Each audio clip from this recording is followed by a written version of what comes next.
Today, I want to share with you a film based on a true story called Oppenheimer, which won the Oscar for Best Picture in 2024. The film opens with Robert Oppenheimer's vision of an atomic explosion.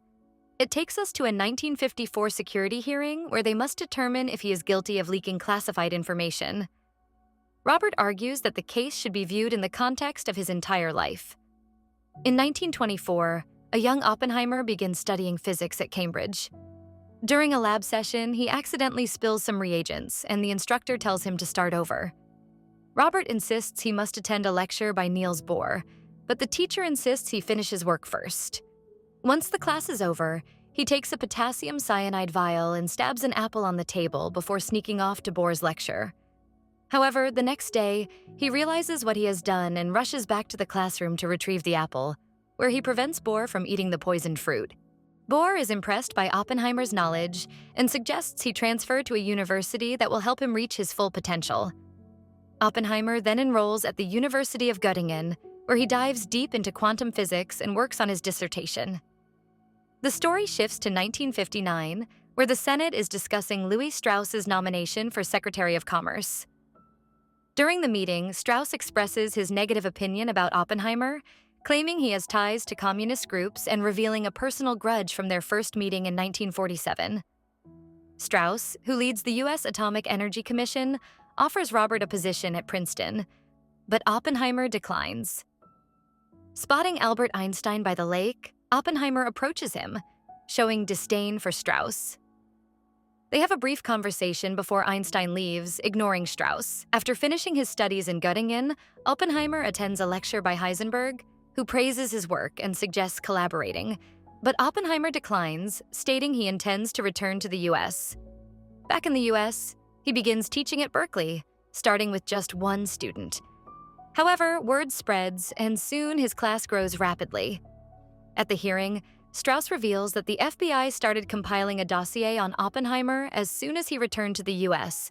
due to his leftist political beliefs. One day, Robert goes to a meeting of the Communist Party USA, where he meets Håkon Chevalier and Jean Tetlock. He starts a relationship with Jean, but it becomes difficult due to her frequent mood swings. Their issues are worsened by news from the scientific community. The Germans have successfully split the uranium atom. Robert realizes that if this continues, the released neutrons could trigger a chain reaction useful for a bomb.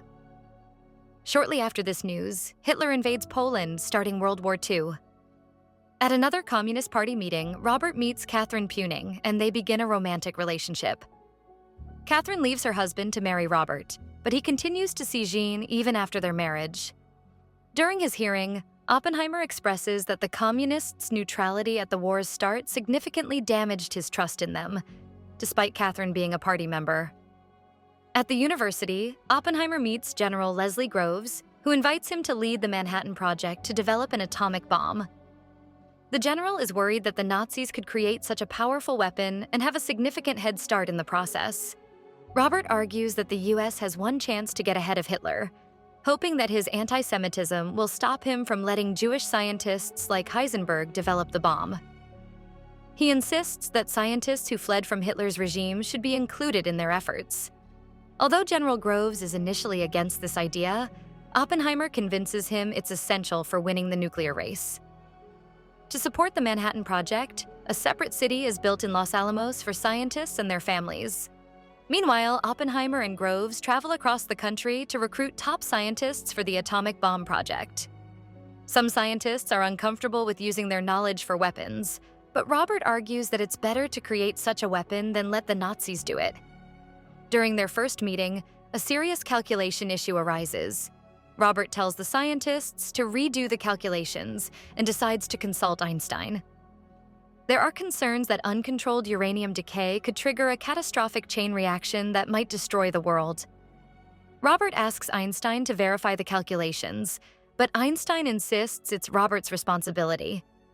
He only requests that if the calculations are correct, Robert should inform the Nazis to prevent mutual destruction. Back at Los Alamos, Robert learns that the calculations have been double-checked and that the risk of a man-made apocalypse is very low. A few months later, Håkon Chevalier suggests sharing their findings with the Soviet Union, but Robert declines and mentions this at a hearing years later. The story then shifts back to 1959.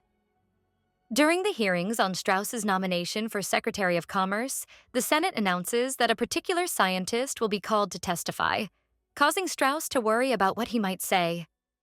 Many scientists believe that Strauss, as head of the U.S. Atomic Energy Commission, is responsible for Oppenheimer's troubles in 1954. Events rewind to Los Alamos, where scientists discuss the destructive power of the atomic bomb. One scientist suggests a hydrogen bomb, which would be much stronger, but they decide to put the idea on hold. Next, in 1949, the Atomic Energy Commission talks about the Soviet Union's first nuclear tests. Oppenheimer wants to negotiate with the Soviets about nuclear weapons, but Strauss argues for starting hydrogen bomb construction to gain an advantage. Back in 1943, General Groves confronts Oppenheimer for collaborating with another scientist on a different part of the Manhattan Project. He insists on strict secrecy, where each employee should only know their own work. However, during a hearing, Groves believes that Oppenheimer did not share information with the Soviets despite security breaches. Oppenheimer's affair with Jean is also examined, showing that he continued it and later confessed to Catherine, who then leaves. Colonel Boris Posh, responsible for the Manhattan Project's secrecy, testifies that Oppenheimer hinted at a Soviet spy network wanting to pass information to him.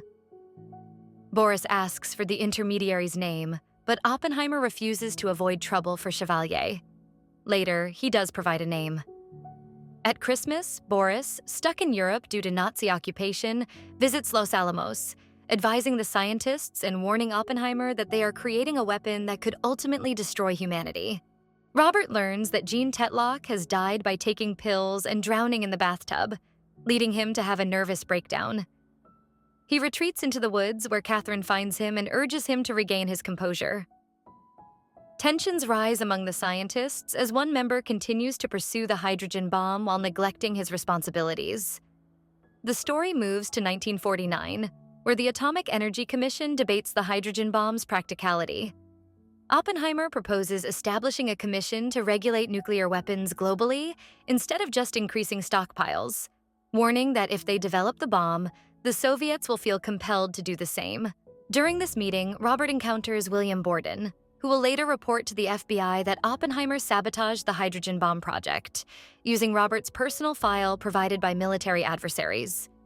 Flashing back to 1945, scientists discuss Hitler's death and Germany's surrender.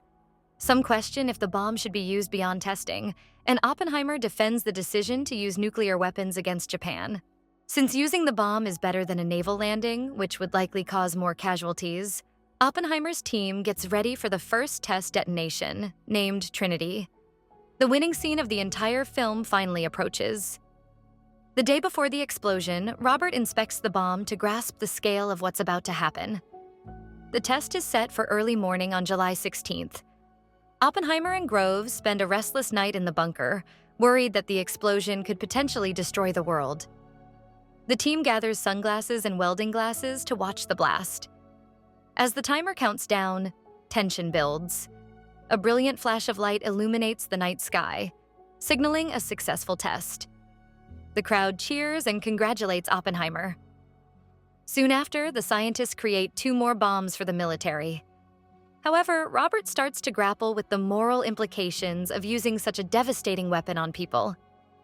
President Truman's speech about the nuclear bombings of Hiroshima and Nagasaki airs on the radio.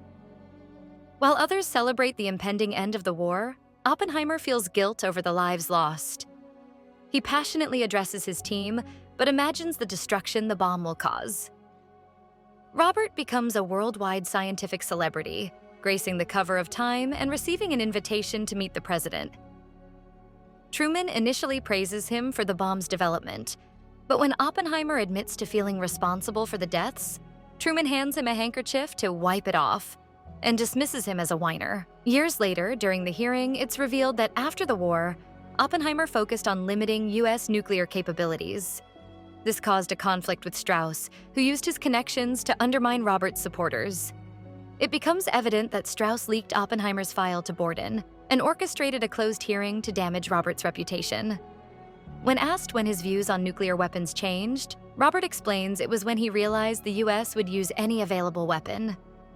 By the end of the hearing, the commission acknowledges his loyalty to the United States, but he loses his security clearance and political power. The story then shifts to 1959, where former technician David Hill testifies against Strauss, representing many scientists who oppose his actions against Oppenheimer. Hill states that Strauss acted out of personal grievances rather than genuine concern for national safety, referencing an incident where Oppenheimer dismissed Strauss's ideas as trivial. Strauss is denied a ministerial position, along with a young Senator John F. Kennedy. The film flashes back one last time to 1947, where Oppenheimer speaks with Einstein by the lake. Einstein tells Robert that one day, after enough punishment, he will be invited to the White House to receive an award. Not for him, but for them. As Einstein prepares to leave, Oppenheimer asks if he remembers the day he feared starting a chain reaction that could destroy the world. Einstein answers, "I remember it well, what of it?" Oppenheimer answers, "I believe we did." And this is where the story ends. If you like this recap, please subscribe and leave a comment.